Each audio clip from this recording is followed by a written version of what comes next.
Size sakin şehir öyküleri anlatacağız. Sakin kentlerin öykülerini. Size Akyaka'yı anlatacağız. Sakin şehir ünvanı almış, bu ünvanı sonuna kadar hak etmiş bir sahil kasabasını. Gezmeye falan gittiğim zaman ilk özlediğim yer Akyaka'dır. Çünkü daha güzelini hiç bulamadım. Bir, mimarisinden vazgeçmem. 2, doğasından vazgeçmem. 3, balığından vazgeçmem. Neden? Seviliyor. Güzel bir yer burası. Körfez. Her yer sanat Akyaka'da. Gün doğumundan başlıyor, gün batımına kadar. İyilerdir, hepsi iyilerdir. Hepsi misafirperverlerdir. Gelene buyurum yaparlar Akyaka'nın insanları. Evet, Akyaka sadece deniz turizminden ibaret aslında bir yerleşim yeri değil. Akyaka'nın en olmazsa olmazı azmak, kadın azmağı. Gökova Körfezi'nin o muhteşem manzarasına bakan, Ege'nin belki de en nadide sahil kasabalarından biri Akyaka. Muhteşem azmaklarıyla, muhteşem kumsallarıyla, muhteşem doğasıyla, muhteşem tarihiyle ve en önemlisi muhteşem insanlarıyla tam bir sakin şehir bu kent. Akyaka tamamıyla bir cennetten köşe demek benim için. Akyaka'da çünkü öyle erguvanlar var ki 2 tane azmağı var, dağı var, denizi var. Yazın burada klima gibi esen bir meltemi var. Yani bunların hepsini bir araya getirmek demek cennette herhalde olsa böyle bir şey olur. Akdeniz'de tuzluluk oranı 38-40'ları bulurken Akyaka azmaklardan dolayı 31-32'lerdedir. Dolayısıyla mesela Mersin'in Benekli lahosunu ye, bir de Akyaka'nın lahosunu ye. Aradaki farkı damağında hissedersin. Vazgeçemem. Doğasından da vazgeçemem. Bir de ara durakta olduğumuz için bizim burası, dağdan, Sakar'dan inen, hani diyorlar ya Magadolama bilmem ne dağlar diyorlar ya sosyal medyada. İşte burası da meşhur Sakar Dağlarımız. 9 kilometre uzunluğunda akıcı bir yol olan, geniş bir yol olan, sürekli dronlarla çekimleri yaparlar. O dağlardan bahsettiğimiz yer işte burası, Sakar Dağları. Azma ayrı bir güzel, denizi bir güzel, dağları başka bir güzel. Yani derdin varsa derdine ortak olmaya çalışırlar. Erkeği ve bayanı. Böyle yalan söylemeyelim. Hepsi iyidir. Öyle Akyaka'mızda hırsızlık yoktur. Yalan söylemek de yoktur. Kadın azmağındaki ördeklerin o doğal muhteşem ekolojik bir müze gibi. Yani nasıl söyleyeyim, ekosistemsel bir müze diyebilirim bunu. Çeşitliliğiyle, korunan kuşlarıyla. Bence en olmazsa olmazı bu. Ama tabii mesleki anlamındaki durumla da düşünürseniz mimari asla olmazsa olmazı. Çok özel hususlarda, çok özel kurallarla müthiş korunmuş, halkla idarenin el ele verdiği bir ortamda yaşamak müthiş kaliteli bir şey. Bir dönem Kristof Kolomb'un dünyada cenneti görmek isterseniz Gökova Körfezi'ne bakın gibi bir söyleminin olduğundan bahsedilir. Ne kadar doğrudur bilemem ama evet, baktığınız zaman burası öyle bir yer. Sakin Şehir Öyküleri belgeselini çekerken o kentin tarihini ve kültürünü öğrenmek istiyoruz. Elbette doğasını, lezzetlerini de merak ediyoruz. Ama en çok neden bu kentin yaşanabilir bir yer olduğunu ve neden bu kentin sakin şehir, Cidda Slow ünvanı aldığını bilmek ve kayıt altına almak istiyoruz. Misafirler Sedir Adası'nı, İnce-Kum'u, Lacivert Koyu, öbür koylarımızı, Çınar'ı, Akbük'ü kesin görmesi, azma zaten görmeleri lazım. Hatta Akçapınar azmanda da kano falan yapılıyor. Orası da Amazon gibi. Orası da çok güzel bir yer. Aslında oraları görmeleri lazım önce bir. Ağaçlı yolumuzu görmeleri lazım. Şimdi mesela kale için biz belediye olduğumuzda uğraşmaya başladık. Daha yeni nasip oldu. Kazı çalışmaları, restorasyon. Bunların daha önce altyapı çalışmalarını yaptık. Yüzeydeki bir araştırma yapıldı. Üniversite tarafından bir hoca 3-4 yıl onunla uğraştı. Onlar yapıla. Ondan sonra mezarlar, mesela kaya mezarları o geçen yolun altında kalmıştı birisi. Daha sonradan uğraşarak açıldı onlar da. Şimdi mesela kale gerçekten de kendini göster. Yeni gelen misafirler diyor ki, burada kaleden mi var mı? Çünkü görünmüyordu. Böyle şeyi yoktu. Hep göçüktü. Toprak gibi görünüyordu şeyler. Bölge o kadar zengin ki. Şimdi biz İdim Antik Kenti'ndeyiz ama işte İdim Antik Kenti'nin merkezi dediğim gibi 3 kilometre kuş uçuşu uzaklıkta merkezi. Biraz daha yukarıya çıktığınız zaman Kilandos Antik Kenti olduğunu düşündüğümüz bir antik kentimiz var. Onun biraz daha yukarısına çıktığımızda Elmalı'da bir kalemiz var. Ula'ya doğru gittiğiniz zaman Tera Antik Kentimiz var ki bunlar sadece şu an belirli çalışmaların yapıldığı bildiğimiz ama bölge antik kaynaklarda daha birçok kente ev sahipliği yapan bir bölge.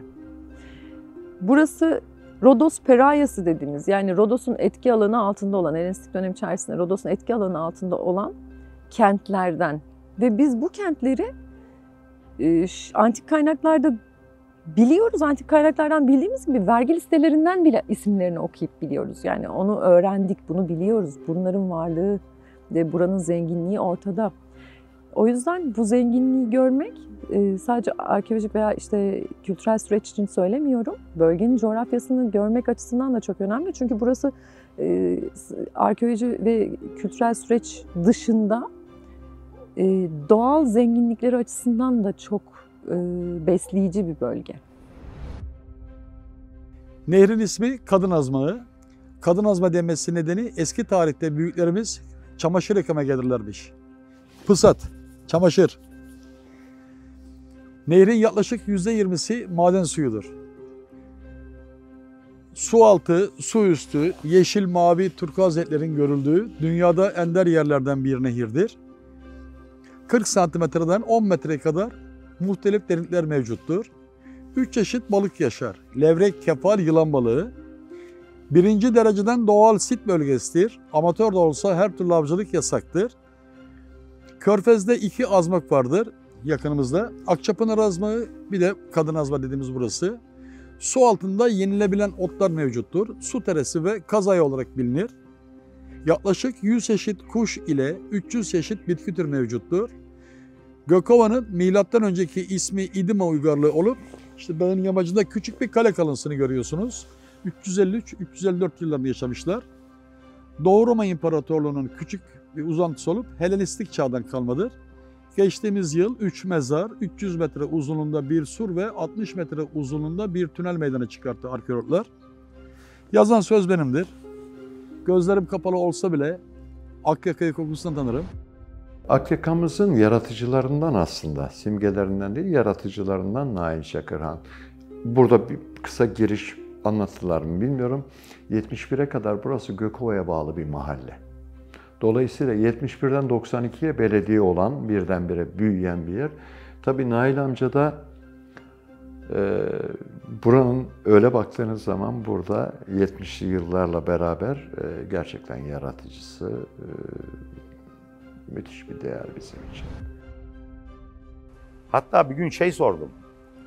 Nail amca dedim, işte 80 kusurlu yıllarında Ağan ödülünü aldığında Nail amca hiçbir zaman projeye para almaz. Bir çizdiği projeyi ikinci seferde çizmez. Dedim ki ya hiç almıyorsun, nasıl geçineceksin? Tamam, bunlarla geçiniyorum dedi. Ya dedi, önemli değil dedi. Yarın bir tane daha bir şey olur. Oradan da bir şey gelir. Para çok lazım değil dedi. Yiyeceğin, içeceğin kadar para lazım dedi. Düşündüm, gerçekten doğru söylüyor. Ama Akyaka'ya çok değer kattı. Ben Yörük torunum. Dağda büyüdük. Dedem rahmetli Yörük. Dedem rahmetli bana atın gıçı diyoruz biz arkasına yani. Bir palan kururdu. Yer keçini bana gezmeye götürürdü kendisi. Derdin ki dedem rahmetli, okurdu vali olur oğlum derdi. Okurdu vali olur derdi. Büyüdük, yaptık, çattık. İşte ben dedemin sözünden okula gittim. Ama hangi okula gittiğimi de bilmiyorum ha.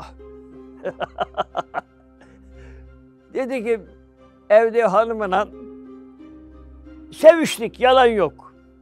Oraya gittim. Allah, evvela telefon mu var? Bir mektup gönderdi bana. Ben annem babam başka yere veriyor dedi. Okul mu önemli dedim ben. Sevgilim mi önemli dedim. Bıraktığımdan geldim. Hanımdan evlendik. Allah razı olsun. Geçimimiz güzel. Bu yönden şimdi yaşlı kişiler oğlum okurdu vali olur diye yaşlılar duyuyor. Şimdi ondan sonra vali dayı diye benim ismim Almanya'da, İngiltere'de, İstanbul'da, Türkiye'nin her yanında vali dayı diye geçiyor. İsmim Yüksel Bozkurt. Ama Yüksel Bozkurt'u tanıyan yok. Vali dayı diye tanıyorlar. Allah razı olsun. Sedir Adası'nda Kleopatra efsanesini, Kadın Azma'nın efsanelerini ve birçok güzel öyküyü dinlerken, insanların öykülerini dinlemek de o kenti daha bir güzelleştiriyor. Nail Çakıran'ın kente kattığı değerin öyküsü de, Vali Dayı'nın öyküsü de onlardan bazıları. Siz bir de Vali Dayı'nın kasketindeki çiçeğin öyküsünü dinlemelisiniz. Bu şapkam diye gül, biz hanımla tanışırken bir de daha hanım yakaladık biz. Ondan da evlenemedik, buluşamadık. Bu güle o hanım taktı buraya. Bunu yılbaşından deniştirir kendi. Ama o hanım da evli, ben de evliyim. Onun çocuğu var, benim çocuk var. Dedik ki hanımla, çocuklarımızı birbirine evlendirelim dedik. Evlendirelim dedik. İnşallah evlenirler. Ömrümüz olursa. Yörükler müthiş insanlar. Hepsine ayrı ayrı hayranım. Ben 11 yıl önce buraya beni bir keçi serüvenim sürükledi. Keçi sevdam. İstanbul'da başlamıştım. Keçi yapmaya. Yer aramaya başladık. İş büyüdü. Yeşilova köyüne geldik.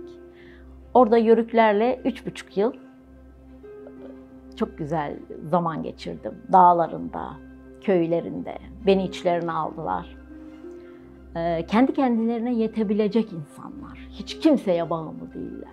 Her şeylerini kendileri üretiyor.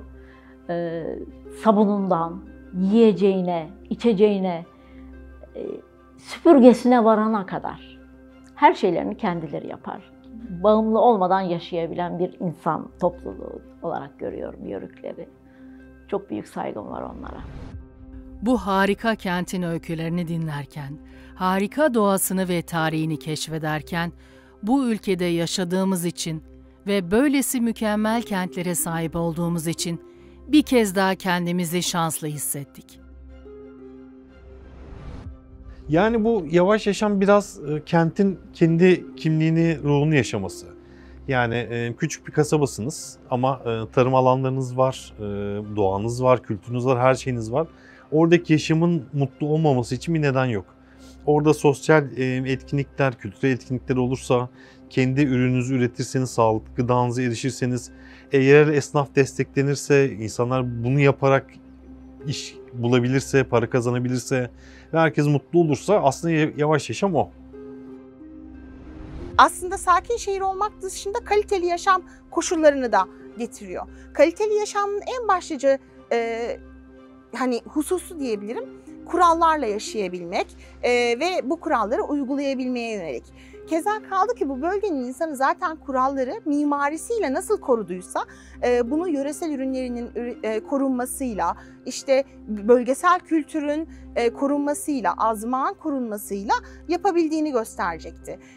Bizim en büyük etkenimiz aslında Sitta Sulu olmasının markalaşması, şehrin markalaşmasına yönelik bir çalışmaydı. Geldiğimiz noktada Akyaka çok büyük ivme kazandı. Çok büyük ivme. Ufak tefek hatalar olmuyor mu? Oluyor. Yani ufak tefek bozulmalar olmuyor mu? Oluyor ama genele baktığımız zaman gerçekten Akyaka, yani ben de işim gereği de olsa, gezme amaçlı da olsa pek çok yeri görmüşümdür. Akyaka gerçekten, hani Roma'yı gör de öl derler, Akyaka'yı gör de yaşa. Yani Gökova'yı gör de yaşa, işin doğrusu budur. Akyaka'mız bu. Roma'yı gör de öl, Akyaka'yı gör de yaşa. Belki de bu söz, bu sakin kenti çok iyi yansıtıyor. Gidilmesi, görülmesi gereken bir kent Akyaka. Yaşanması ve sakinliğine hayran olunması gereken bir kent. Dinleyecek çok öykü var. Kleopatra'nın buraya gelip gelmediği konusunda bir fikir beyan edemem tabii ki ama şöyle bir şey söyleyebilirim. Oradaki kumlardan bahsediyorsunuz aslında. Kumların oluşumu ovoid kum dediğimiz bir belirli koylarda oluşan, dünyada işte Mısır'da bir bölgede, Türkiye'de o konuda bile ne kadar zenginiz. Çünkü biz öyle bir kuma sahibiz. Çünkü öyle bir jeolojik yapımız var bizim, öyle bir topografyaya hakimiz. Aslında o canlı deniz kabuklarının rüzgar aşındırmasıyla oluşmuş olan yuvarlak, böyle kristalize hale gelmiş olan ovoid kum dediğimiz bir mineral. Ama tabii bunu insanlar şimdi aynı malzemeyi Mısır'da da görünce, diğer taraftan Amerika'da da bir bölgede olduğunu biliyorum. İster istemez şöyle düşünülüyor ve deniyor. Demek ki Kleopatra buraya gelirken bunu getirmiş olabilir veya işte böyle bir hikaye üzerine gidiliyor olabilir. Hikayeler güzeldir, insanları besler, hayal dünyasını artırır. Eğer yer bulabilmek istiyorsanız erken saatlerde sabah en güzel gölgeyi bulursunuz. Ailecek erken saatlerde oraya gelirdik. Tabii o dönemlerde bahsettiğim 93'ler, 95 yılları falan, 1995'ler. Buzdolabı yok, herhangi bir buzboxlar yok. Orada azmak var, bir akarsu ve derecesi yaz kış aynı derecede olan bir şey. Mesela biz oraya gelirdik, en güzel gölgeyi bulabilmek için gün doğumunda gelip yeri kapardık ve öğleye kadar karpuzumuzun, ayranımızın, işte meşrubatımızın soğuk olabilmesi için azmanın içine gider bırakırdık. Çok aşırı kalabalık olurdu sahil ve deniz ama kimse kimsenin hiçbir eşyasına dokunmazdı. Bu çok güzeldi çünkü saatler sonra gittiğimizde bıraktığımız gibi oradan eşyamızı alır kullanabilirdik. Akyaka'nın kurulduğu dağ arkasına yaslamış bir güç, bir kuvvet. Benim için, ben öyle görüyorum Akyaka'yı. Büyük bir dağa sırtımı yaslamışım. Önümde olduğu gibi açık. O yüzden herhalde kopamam gibi geliyor. Akyaka'dan vazgeçme gibi bir şansım olamaz. Bir, yani ben azmak gibi bir yerde görmeden yaşamak mümkün değil. Yani buranın nesini özlersin? Ben her şeyini birden özlerim. Havasını, suyunu, azmağını, denizini, ormanını, balığını. Yani bunların hepsi benim için değer. Yani burada yaşamak ayrı bir değer zaten. Akyaka'da doğmak özel bir statü. Pepsi'de Pepsi fındıklar, Ayşe'de Veli Aga'yı gıdıklar. Pepsi'de Pepsi fındıklar, Ayşe'de Veli Aga'yı gıdıklar. Ayşem nereden geliyorsun de boydan, ben de seni bilemiyorum yanağındaki şap boydan.